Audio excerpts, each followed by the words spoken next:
Alors bonjour tout le monde, Gaëtan Cormier ici.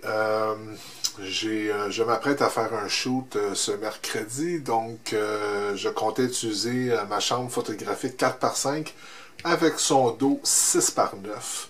Donc je me suis dit, tant qu'à mettre une pellicule à l'intérieur, aussi bien en faire une vidéo pour vous montrer, pour ceux qui ne savent pas, comment on procède avec un dos 6x9 comme celui-là.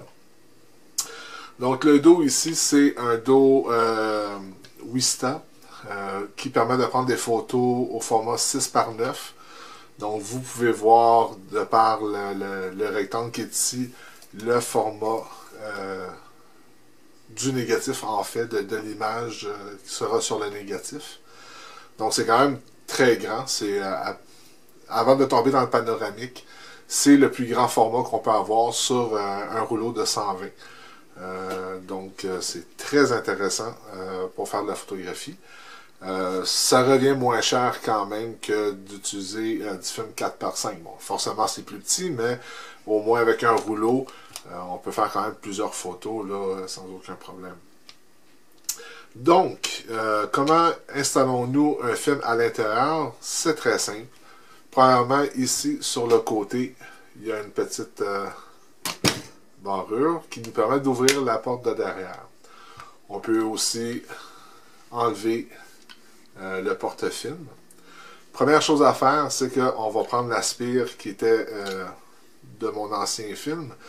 Donc, j'aime beaucoup utiliser les spires de Fuji.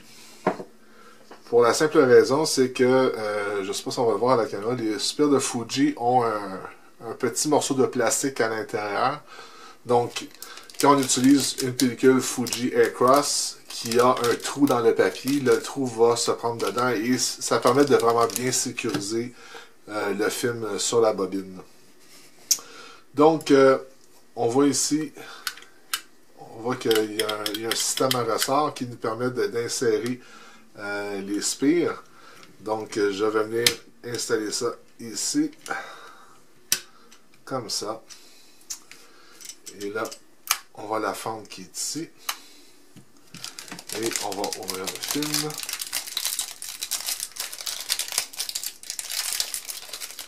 Donc, cette pellicule, c'est la Fuji Aircross 100, un film que j'adore tout simplement.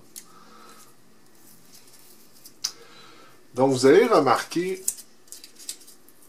sur le porte-film ici, il y a une ouverture, il y a un trou ici, avec ce qui semble être une petite flèche.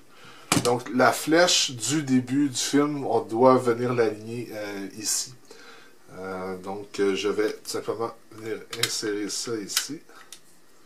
On passe le papier comme ça.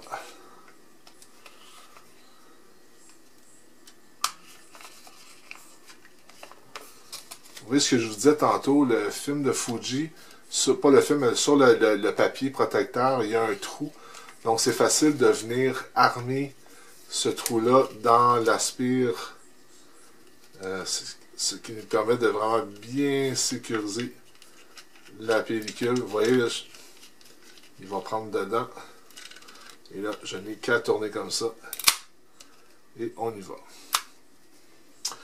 Donc, je viens réinstaller ça ici. Comme ça.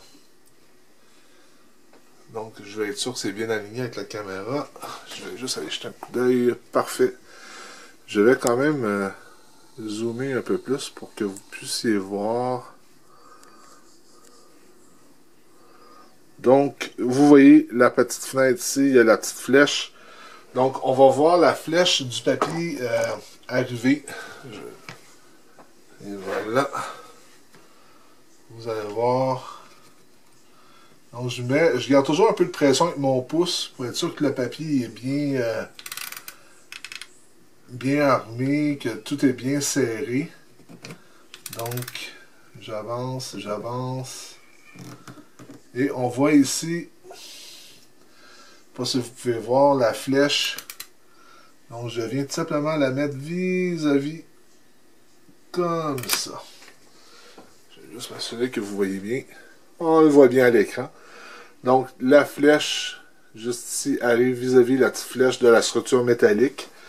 Donc voilà, c'est tout. Une fois que ça, c'est vis-à-vis un et l'autre, on vient simplement fermer ça. On vient sécuriser le tout, comme ça. Et par la suite, tout ce que nous avons à faire, c'est avancer dorénavant le film jusqu'à on voit le chiffre 1 apparaître. Et de toute façon, il va arrêter tout seul. Et voilà, je suis au bout. Donc, on voit le chiffre 1 qui est apparu ici. Donc, voilà.